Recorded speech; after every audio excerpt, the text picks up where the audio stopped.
I'm with Todd Mack from Music in Common. Now, Todd, what is Music in Common? Hey, Paul. Music in Common is a nonprofit organization based in the United States that does community building and community empowerment through music and multimedia. And when were you started and why were you started? We've been around since 2005, and I started the organization in response to the murder of my friend Daniel Pearl, the Wall Street Journal reporter, as a way to sort of counter the violence and the hatred that motivated his murder. Are you in many different countries? We work primarily in the United States, in Israel and Palestine, but we've also done some work in Taiwan and Hong Kong and the Far East. And what programs do you run? Well, our flagship program is a songwriting and video producing workshop where participants write a song that speaks to something important to them, conveys a message that they want to get out to the world, and create a video project that speaks to the same theme. Sometimes we do that with a cultural and religious immersion component where we're bringing together, for example, Jewish and Palestinian Israelis in Israel, in the States, bringing together Jewish, Christian, and Muslim students to work together in this program. Sometimes there's no immersion component, and it's just done as a way to amplify a voice, much like what we have been doing the past 2 weeks here in the West Bank. Now, you've been here in Israel on the Palestinian Authority. What have you been doing? So the first 2 weeks we were touring throughout the West Bank doing this program that I've just described, working with 4 different centers in Nablus, Bethlehem, Beit Jala, and Azariah. And these are 2-day programs. Most of the participants we were working with were college age. So, some groups were a little bit younger. Working with them to write a song that really amplified their message to the world. Many of the people we work with feel like their voices aren't being heard. And this is an opportunity for them to sort of put their voice out there, and then creating a video project that would speak to the same theme as the song they were writing. And how do they respond to that? There were, gratitude, I think, is the word that comes to mind first. I mean, we administer these surveys at the beginning of each program, and they ask questions like, do you feel like you have a voice in the world? Do you feel like the world knows about your community, about the Palestinian struggle?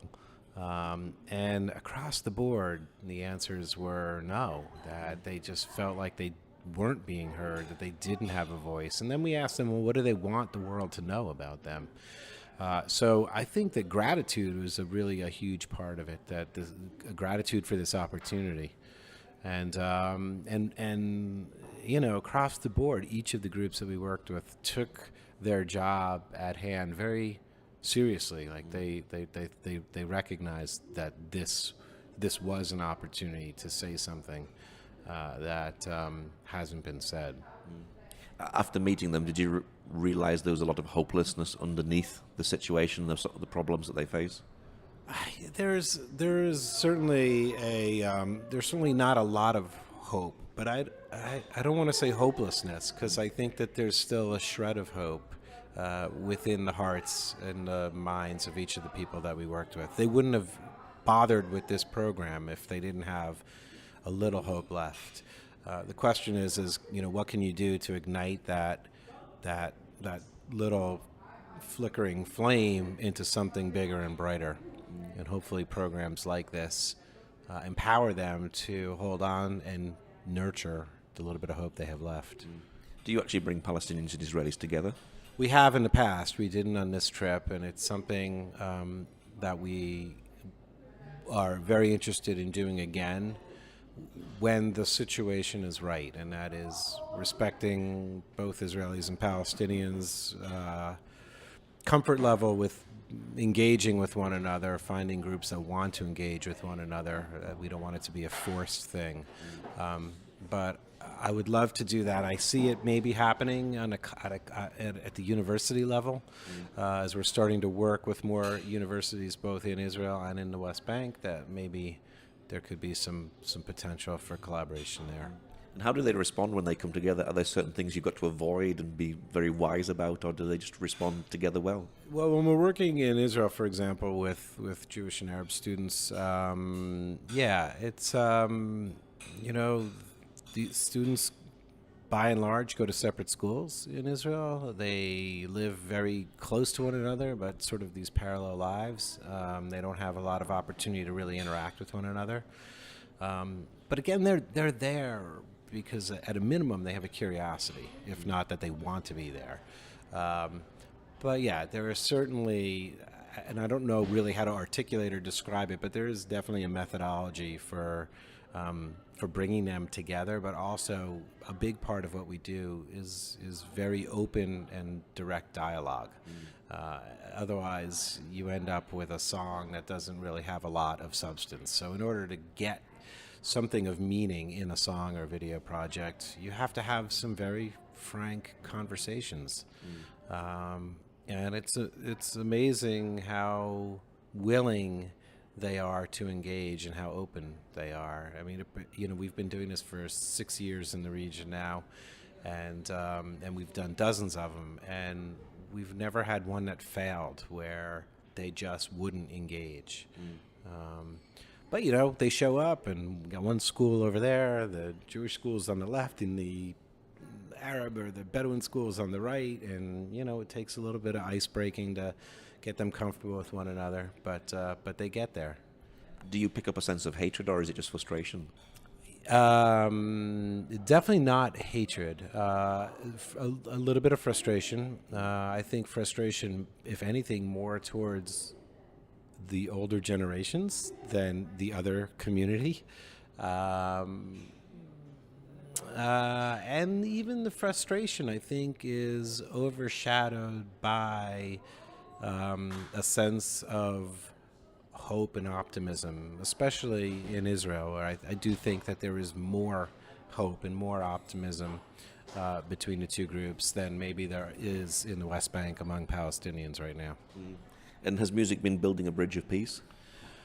I believe that it has. I mean, if nothing else, it's been opening. It's been springboarding a conversation and a dialogue, and I think that's the first step to peace.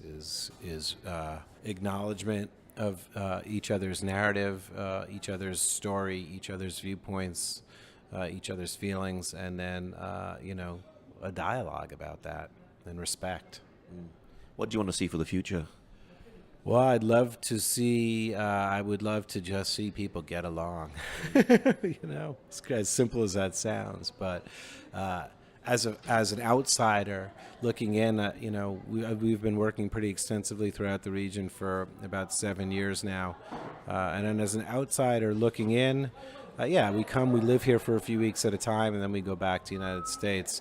So it's easy to say this, but as an outsider looking in, it's sometimes what's so frustrating is that it feels like it doesn't have to be as complicated and complex and challenging as it is, or as it's being made. It can be it can be done. It can be easier, and that's my hope. Is that there is really coexistence in the truest sense of the word. Can you break through in some of those areas where there's a very, very strong ideology? Obviously, it's more challenging. We've worked certainly in some of those. I think the key in working in those kind of areas is trying to stay out of the political realm, which is something we do across the board, but really try to find the humanity in all of this, and the commonalities between various groups, despite their viewpoint or how their ideology. Everyone has a beating heart, and trying to find those common threads and focus on those, it becomes a lot easier to see yourself in the other when you can see the other in you. And so we really try to approach it from that point of view. And look, none of this is to say that political reform isn't needed in the region. Obviously, political reform is needed. That's not our area of activism. We're active more on a human and a social level, and I believe that the two have to work hand in hand. I mean, we can try to bring people to the table to give them this opportunity to discover common ground, to equip them with the tools to figure out how to dialogue with one another, how to get along. But if there aren't changes in the political arena to support the changes attitudinally and behaviorally, it's not sustainable. The flip side of that is you can, as the United States, I think, has proven this better than anything with the civil rights movement in the 1960s, you can have change in law till the cows come home. But if there isn't change on a human level, there's not real change. The political change, the legal change isn't sustainable either. So why do you do what you do?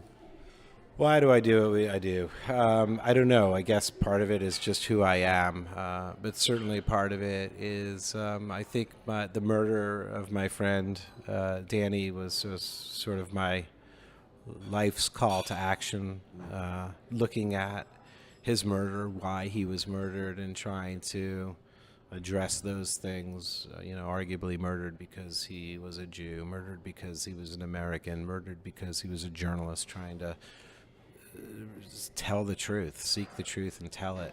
So everything that we do with Music in Common always sort of falls within those lenses of how do we deepen understanding between the faiths, particularly the Abrahamic faiths. How do we deepen understanding between Western culture and Middle Eastern culture, American culture and Arab culture? How do we teach responsible journalism, even if the journalism is coming in the form of a song or in the form of a video? But that's a huge part of it, and this idea that the right to know the truth is not just an American right. It's a human right. It's a God-given right. Everyone has the right to know the truth in the same way that everyone has the right to food and shelter and water and opportunities to support their family and work and all of that. And what's your prayer for people here in the land? Is to just try to see yourself in the other, and see the other in you. And I think that's a huge first step in trying to come to some kind of understanding and some kind of an agreement, politically, socially, humanly. And what's your website for people who'd like to know more? musicincommon.org. And we also have a very active Facebook, Twitter, Instagram page. Just search Music in Common. You'll find us on all the social media feeds. Great, Todd. Thank you very much. Thanks, Paul. Appreciate it.